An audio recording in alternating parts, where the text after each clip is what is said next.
जय हिंद साथियों। अभी हमारे साथ जुड़ चुके हैं एडवोकेट अरविंद कुमार जी, जो कि अभी बताएंगे कि ग्राम कचहरी में सरपंचों को किन किन धाराओं का अधिकार है और वर्तमान में ये जो हैं धाराओं पर जो है खास करके सरपंचों को ट्रेनिंग दे रहे हैं छातापुर प्रखंड अंतर्गत तेईसों पंचायत में। तो अभी तेईसों पंचायत के सरपंच मौजूद थे। आइए हम जानते हैं कि सर सबसे पहले ये बताया जाए कि वर्तमान में जो कुछ धाराओं में चेंजिंग हुआ है तो किन किन धाराओं को बदल करके जो है मतलब कि नए धाराओं को रखा गया है, इस पर सबसे पहले जो है हमारे दर्शकों को बता दिया जाए। कारण है कि जब तक पब्लिक को धाराओं का जानकारी नहीं होगा तब तक जो है वो कैसे जो है अपने हक अधिकार और हिस्से की बात को समझेंगे। चलिए हमारे साथ जुड़ चुके हैं माननीय एडवोकेट अरविंद कुमार जी। धन्यवाद। सर्वप्रथम हम बतलाएंगे कि आज छातापुर प्रखंड अंतर्गत ग्राम कचहरी सरपंच और उप सरपंच का प्रशिक्षण के लिए बिहार पंचायत राज का पत्रांक 797 दिनांक 1/11/24 के आलोक में ई ग्राम कचहरी संचालन की व्यवस्था पर प्रशिक्षण आयोजित की गई, जिसमें हम जो है कानूनी बिंदु पर प्रशिक्षक के रूप में यहाँ पर ई ग्राम कचहरी के विषय में बताया जाए। जी, ई ग्राम कचहरी ये है कि अब जो पहले जो ग्राम कचहरी में कोई भी विवाद के संदर्भ में मामला दर्ज किया जाता था, वो है ये हमारी सरकार जो है व्यवस्था की है ऑनलाइन की, जो ऑनलाइन पोर्टल दिया गया है ई ग्राम कचहरी करके, और हम ऑनलाइन शिकायत दर्ज करेंगे, ऑनलाइन बात दर्ज करा सकेंगे ग्राम कचहरी में और हमारी सुनवाई होगी। यही है इस ई ग्राम कचहरी पोर्टल में यही व्यवस्था की गई है जी। ऑनलाइन तरीके से जो है बात लिया जाएगा, सुनवाई होगी, उसका जो ऑर्डर होगा वो जो है अपलोड किया जाएगा और पूरा जो है पारदर्शिता बरतने की एक प्रकार की व्यवस्था हमारा सरकार किया है ग्राम कचहरी से। मामला कोई भी अगर देंगे तो ऑनलाइन देंगे और उसका निष्पादन भी ऑनलाइन ही ऑनलाइन ये ऑनलाइन निष्पादन होगा, सुनवाई होगी, प्रत्येक तारीख ऑनलाइन दर्ज किया जाएगा, जिसे कहीं पर वो वादी या प्रतिवादी जो भी पक्षकार हो वो देख सकेंगे, पारदर्शिता रहेगी।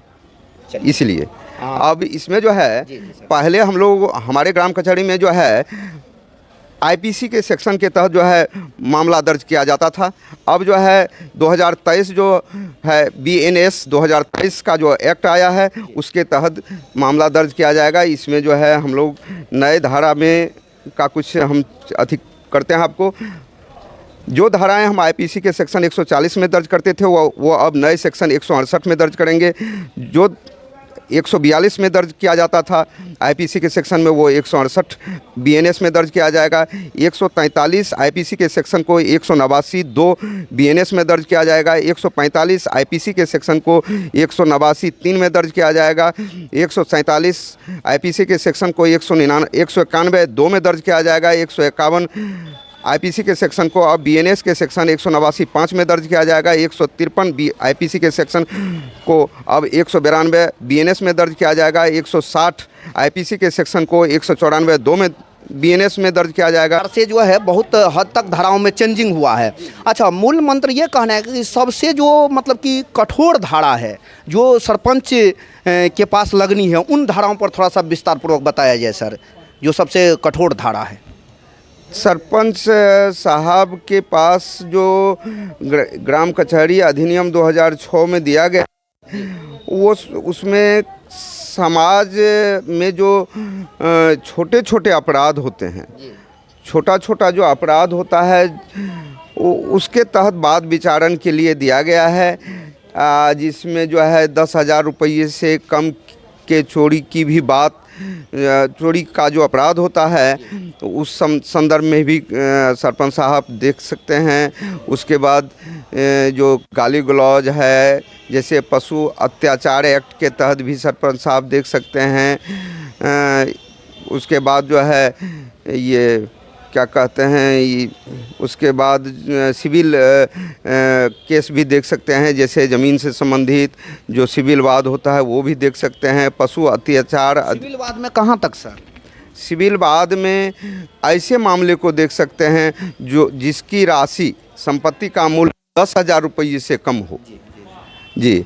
लेकिन बंटवारा के बाद में ये लागू नहीं होता है। बंटवारा के बाद में सिविल बाद यदि बंटवारा के लिए लाया गया हो और उसमें टाइटिल या स्वत्व निर्धारण नहीं करना पड़े, तब सरपंच साहब जो है बंटवारा के बाद में कोई मूल्य निर्धारित नहीं है, वो किसी भी संपत्ति जो ज़मीन जायदाद है उसके बंटवारा के लिए बाद लाया जा सकता है। उसमें 10,000 की सीमा निर्धारित नहीं की गई है।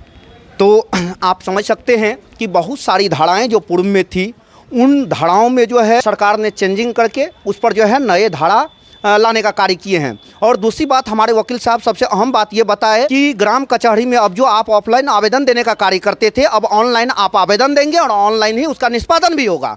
और उसमें जो है तारीख जो होगा वो भी ऑनलाइन ही होगा, अर्थात सीधा है कि इसमें पारदर्शिता बरतने का कार्य किया गया है। अभी जो छातापुर प्रखंड के अंतर्गत जो है 2 दिवसीय सरपंच का जो ट्रेनिंग हुआ, उनमें मूल रूप से किन किन पहलुओं पर चर्चा हुआ, अभी हमारे साथ जुड़े हुए हैं उधमपुर पंचायत के सरपंच शशि कुमार यादव जी। आइए इनसे जानते हैं जो अभी 2 दिवसीय ट्रेनिंग हुआ उसमें किन किन पहलुओं पर चर्चा हुआ है। जी सही बात है। आप लोगों को मेरे तरफ से हार्दिक स्वागत है। आप लोगों ने इस ट्रेनिंग हॉल में आकर के हम लोगों का बात सुनने के उत्साह जताए हैं। हम लोगों को यहाँ जो है 2 दिवसीय ट्रेनिंग हुआ है, जिसमें सभी धारा के विषय में बताया गया है। कुछ धारा लो जो है पुराना धारा को जो है नया धारा में बदला गया है, उसी के संबंध में बताया गया है। और ग्राम कचहरी में अब ऑनलाइन केस दर्ज हो रहा है, खास करके इस पर भी फोकस किया गया है, इसके विषय में भी जानकारी दी गई है। इसलिए सभी पंचायत के ग्राम कचहरी में अब जो है पूरा बिहार में ऑनलाइन केस दर्ज हो रहा है। इसलिए क्षेत्र के सभी ग्रामीणों से अनुरोध है कि आप लोग ग्राम कचहरी में अपना ऑनलाइन केस दर्ज करावे और अपना समस्या का समाधान भी ऑनलाइन देखें और उसका निष्पादन करावे और समय से अपना जो है सब कुछ निष्पक्ष फैसला का जो है डिसीजन ग्राम कचहरी के माध्यम से पारदर्शिता रहेगा। आप कहाँ से हैं सर? सोटा। और आपका क्या नाम हुआ? मोहन प्रसाद से। सर अभी जो ट्रेनिंग लेकर के आप जा रहे हैं तो किस तरह से इसको इम्प्लीमेंट करेंगे अपने पंचायत में? यही अब ऑनलाइन के बारे में बताया गया है जी। कुछ धाराओं के विषय में चर्चा की गई उन पर? हाँ, वो तो अब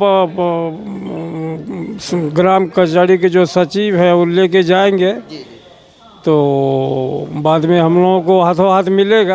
हैं सर, यहाँ से ट्रेंड होकर के जाएंगे तो आप जो है किस तरह से अपने क्षेत्र में जो है इसको इम्प्लीमेंट करेंगे? आज पूर्णतः जो जानकारी दी गई है नए कानून के बारे में, जो BNS धारा बन के संशोधन किया है गवर्नमेंट, उसी के तहत जानकारी दी गई है। और दूसरा है क्या कि अब ग्राम कचहरी को ई पोर्टल पर, जैसे ई ग्राम कचहरी के माध्यम से ऑनलाइन भी आवेदन किया जा सकता है।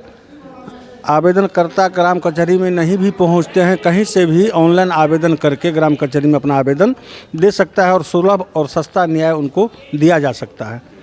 मूल रूप से यही फोकस था, इसी पर जो है विस्तृत जानकारी दी गई है और इसी हिसाब से हम बलुआ पंचायत से हैं जी, रामदास राय। आवेदन जो है अब ऑनलाइन लिया जाएगा। अभी आप होकर के जाएंगे तो फिर अपने समाज में जो है लोगों पर जो है इन धाराओं को लागू करेंगे। थैंक यू दोस्तों, मिलते हैं पुनः नेक्स्ट एपिसोड में। वंदे मातरम, जय हिंद।